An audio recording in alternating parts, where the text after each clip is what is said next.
Today we're going to talk about why smart goal setting is garbage, especially when you're building an online course. Bring it down into how you should really stay away from smart goals in your life in general. We got 3 things you should be doing instead of setting smart goals. But first, we have a free gift for you so that you don't have to just set a goal.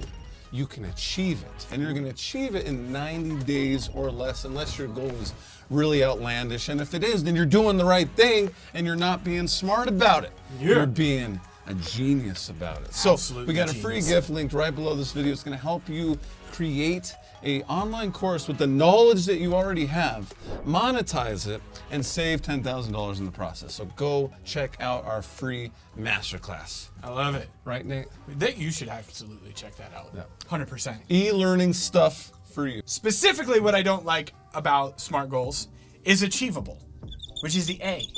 Because I think what happens is you set the bar really low, and then you jump over the bar, and you're like, yay, I jumped over the bar. It's kind of like... Well, you set it 6 inches off the ground. Of course you jumped over the bar. It's kind of like you're staying in your comfort zone. Right. Right? So you're setting a goal, but it's in the zone that you're already in. Right. You're not challenging yourself. You're not pushing yourself. You're not getting crazy.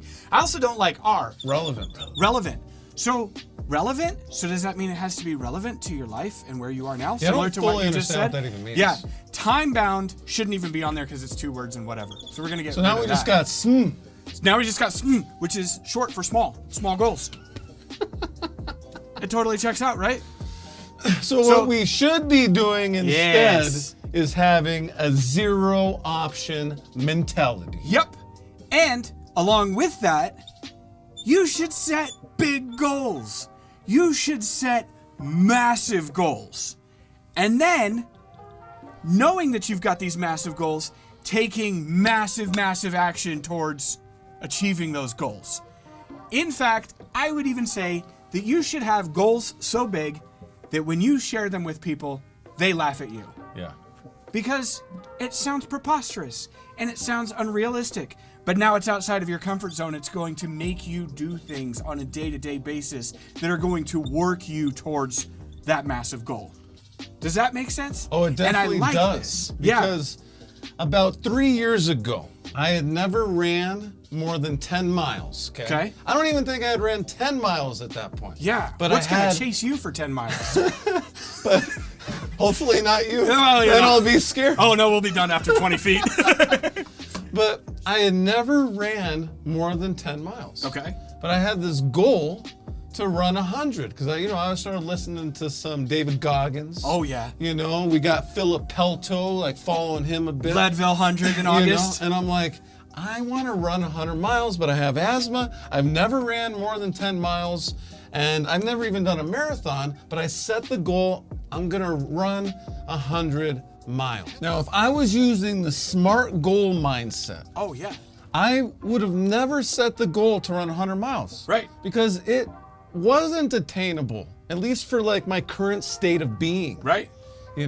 But now we're 4 years into this, and I've not only ran 1 marathon, I've ran 3 marathons. Nice. And the first one I ever did wasn't even supported. I did it by myself. I had my pack on, and I went. Yeah. And this year, I'm doing my first 50-miler, which now seems very attainable. Right. But I'll be honest, the 100-miler doesn't seem attainable still. I can't conceptualize it, but it's still my goal, and I'm taking massive action towards it. Right. Because I crossed off the 26.2, I crossed off the 31-miler, which is a 50K, and now I'm going after the 50-miler. There you go. And then I'll keep building it up. And that's your massive action. Yeah. And now, the great part about this is these don't look like anything. You could wake up tomorrow and go do 26.2 because you know what it took mentally to get there. You could wake up tomorrow and knock out the 31 because you mentally know what it feels like to get there. You're going to be able to knock out the 50-miler. So when you're doing your 100-miler, you're going to be like, oh, first 50 done, next 50 on the docket. Exactly. So here's the question I have for you. Oh, God. Here we go. Yeah. No, this is going to hit hard. I'm just kidding. I'm not that smart. Here's the deal. When you started sharing these goals with people, what was the reaction that you got? You almost don't want to share them. Ah, okay. Because people are like, oh yeah, Oh, that's adorable. That's fucking great there, bud. Yeah, or I'll talk to other ultra athletes, and a lot of people don't actually like to share what they're gonna do because exactly that. People are like, oh yeah, okay. Yeah, exactly. So you're right in the wheelhouse, right? You're setting these massive goals that people are almost laughing at, or that they think, yeah, right, that guy's not gonna do that. But now you're taking this massive action, you're moving towards it. So this brings us to our third point or points. Be committed, focused, and patient. When you set big, huge goals that sound unattainable, you're going to have to be highly committed to the day-to-day process. Oh, yeah. You're going and to have to be boring. It does, and it gets repetitive, and it gets old, and some days you wake up and you think to yourself, man, I gotta go do this again.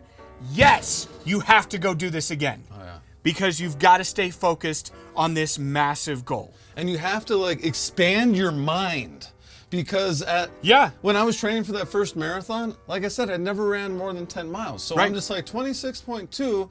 I mean, other people are doing it. I think I can do it. Yeah. And I had to follow the steps. I'm like, this week I'm running 6 miles on my long run. Next week, 8, then 10, then 12. Then I go back down to 8. And massive action. Exactly. Yeah. And that's also that consistency. So you're staying focused and you're making yourself do those things that seem small that are going to build up, and you're going to stack up those wins until you get to the 26, the 31, and the 50, and ultimately when you do the 100 next year, right? You know what the crazy thing is? You know what the crazy thing is? What's Nate? that? It took me 2 years to complete 3 marathons and a 50K. But guess what? The training is for the 50 miler.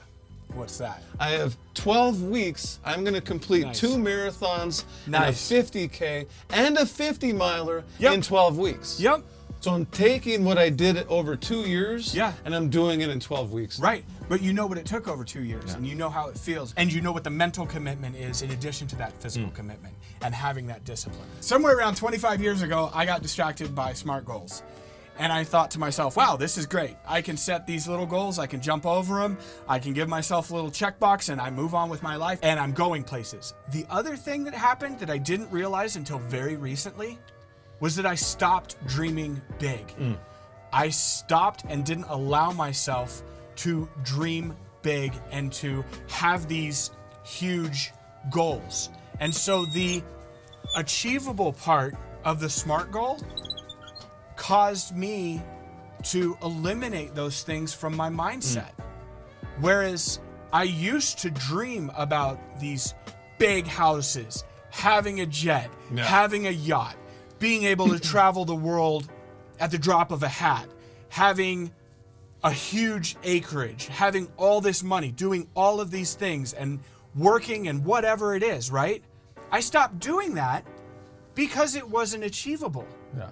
And it wasn't smart. So, I'm not going to be smart anymore. This may come to a shock to a lot of people. So when you were putting together your goals for your online course and what you want to achieve, maybe it's you want to work less. I know that is one of our biggest goals, is working a 20-hour week. Maybe it's making $1 million a year. Maybe it's making $10 million a year. Maybe it's something completely outrageous, making $1 billion a year. Yeah. Set that as a goal, and then you may not know how much time it's going to take, which is why we get rid of that T, because you're going to get there eventually. It doesn't need to be time bound. You'll get there. Like I said, I didn't know when I was going to run the 100-miler. I still haven't done it. But I'm crossing off the steps to get there, just like you are going to do with that online course that you're developing and with your goals in life, just like a friend of ours. Yes. An Irish friend of ours. An Irish friend of ours. So the McGregor story. There's a great documentary called McGregor Forever that I watched a few weeks ago. And this happened to coincide with me realizing, wow, these SMART goals are a steaming pile of bullshit. So I started watching this McGregor thing, and they had this great footage of McGregor when he was 17, 18, 19 years old, and he's sitting in the gym, and he's just got done with a sparring session, and he's absolutely drained and depleted, and he's getting ready to train again, and he's telling this guy that's interviewing him, I'm gonna have a $40 million house, I'm gonna have a yacht, my wife is going to have a different car for every day of the week. I'm going to have a beautiful family. I'm going to be the most famous fighter in all of the world. Everybody's going to know my name, even if they don't know fighting. And two things I noticed. One, the person running the camera actually kind of laughs and snickers just a little bit with that, yeah, right. Right? So when you set these big goals and people laugh at you or they think to themselves, Johnny's not going to run a 50-miler. Same thing right there. And then he took massive action. And he knew that it was going to take 12 to 14 to 16 hours a day, every day, training, working, promoting, putting himself into position, signing up for fights, getting his ass kicked, coming back, doing it again. And now, 10 years later, he has the house, his wife has the cars, he's got a beautiful family, he's got a yacht, and he's arguably one of the most famous UFC fighters in the world. Yeah. Everybody knows who Conor McGregor is. He did all of it by having a zero option mentality, setting a massive goal, and then taking massive action. And then he was committed, focused, and also patient. I don't really look at McGregor as a patient person. Well, he had to be. But he had to be. Yeah, by default. So. Exactly. Well, if you aren't patient and you want to be patient and have the right steps to take to get your online course to the moon, we have a free gift for you, a free masterclass link right below this video. And are you going to make money right away taking our free masterclass? No, but you are going to launch your online course in 90 days or less. And then you are going to have to be patient to bring that money in. Yep. And you're going to save some money in the process because you're going to take this free masterclass. And I want you guys also to be committed and focused on hitting that like and subscribe button down at the bottom.